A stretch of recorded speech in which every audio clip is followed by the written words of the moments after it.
Hi, I'm Anastasia, and I'm the founder of Inkwell Games. And today's You Ask, We Solve puzzle comes from Tina.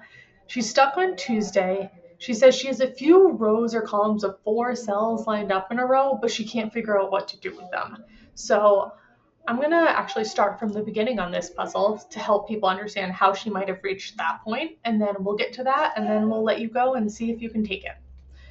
So this puzzle, one thing I noticed is there's lots and lots of long, skinny regions. And so one thing I realized about these long, skinny regions is, let's just take this region, for example. It must have two stars in it, given that it's a region. That whole region is also in the same row, which means that the two stars for this bottom row are both in this region. So what I can instantly do is cancel out every other cell that is in that row because we know we're going to have two stars in that region. I sort of look at this region also occupies only one column, so I'll take out this cell, and this one's already gone. So all the stars in this region will be the stars for this column. We'll do this as well, looking across this region, can cancel out this.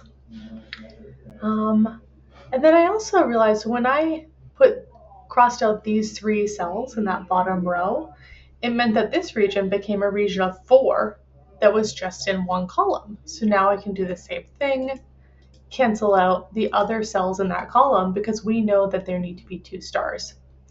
That in itself did the same thing to this region. Now this region is all in this row, so I'll cancel out the other cells in this row. Cool. That did it to this region. This region now only occupies a single column, so we'll drop this down and these up. And now I have a feeling this is where Tina is. She's got a lot of regions that are four cells. This one only has four left, this one only has four, this one only has four, and she's trying to figure out where the stars go. And so one thing I do when I sort of at this place is I see if I can break a region up into subregions. And so let's just look at this region of four. If it was three, we'd know that the stars would obviously go on either end. But with a four, what I actually do is I imagine it as two sets of two. You know, I could have a star here or here, and here or here. I don't know whether it's A or B. That's sort of one pair. Or then the other pair is C or D, say a star could go here or here. But I do know that that's how it has to be because I can't have stars touching each other. I couldn't have a star in A and B or C and D. So each sort of pair has to contain one star. So what? When I have a pair, I can infer things about the cells outside of that pair because if there was a star here, it would touch these cells. And if there was a star here, it would touch these cells. And so what I realized is no matter whether the star goes here or here in A or B, it's going to touch both this cell and this cell, and the same thing on this side as well.